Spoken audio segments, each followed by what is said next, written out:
খবর 24x সাথে আপনাকে স্বাগত। নতুন নতুন খবর জানার জন্য আমাদের চ্যানেলে চোখ রাখুন।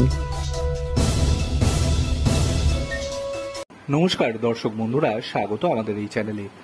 আরজিকর কাণ্ডে সুবিচার্যে রাজ্যের মহিলাদের নিরাপত্তা নিশ্চিত করার দাবিতে ভার্চুয়াল আলোচনা সভার আয়োজন করেছিলেন কিছু ছাত্রছাত্রী।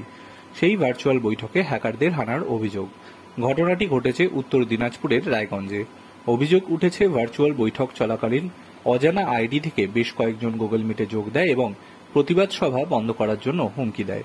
পড়ুয়ারা প্রতিবাদকে সভা বন্ধ না করার আয়োজকের সিস্টেম হ্যাক করে স্ক্রিনে পর্নোগ্রাফি চালানো হয় বলেও অভিযোগ উঠেছে। এই ঘটনায় আন্দোলনকারী পড়ুয়ারা রায়গঞ্জ সাইবার ক্রাইম থানায় লিখিত অভিযোগ দায়ের করেছেন। ঘটনায় তদন্ত শুরু করেছে পুলিশ।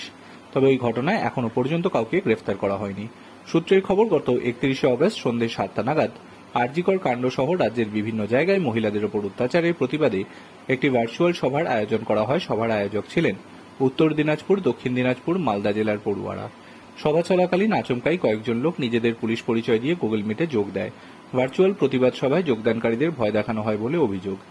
একই সঙ্গে আয়োজকদের সিস্টেম হ্যাক করে সেখানে পর্নোগ্রাফি চালানো হয় বলে অভিযোগ উঠছে। আর তার জেরে আন্দোলনকারীরা প্রতিবাদ সভা বন্ধ করে দিতে বাধ্য হন। পরে রায়গঞ্জ সাইবার ক্রাইম থানায় গিয়ে বিস্তারিত জানিয়ে লিখিত অভিযোগ দায়ের করেন আয়োজকেরা। বাপি সোরেন নামে অভিযোগকারী এক ছাত্র বলেন, আরজিকর কাণ্ডের পর মালদা এবং দক্ষিণ দিনাজপুর জেলায় নাবালিকাদের ওপর নির্যাতনের ঘটনা সামনে এসেছে। ওইসব ঘটনার প্রতিবাদ জানাতে আমরা গুগল মিটে এই কর্মসূচির আয়োজন করি। অন্য কাউকে গুগল মিটে ঢোকার অনুমতি দেওয়া হচ্ছিল না। আয়োজকরা জানান, প্রতিবাদ সভার শুরু হওয়ার 10 মিনিট পর তারা দেখতে পান পেজটি হ্যাক করা হয়েছে। সেখানে 3টি আইডি থেকে গুগল মিটে ঢুকে পড়ে কয়েকজন।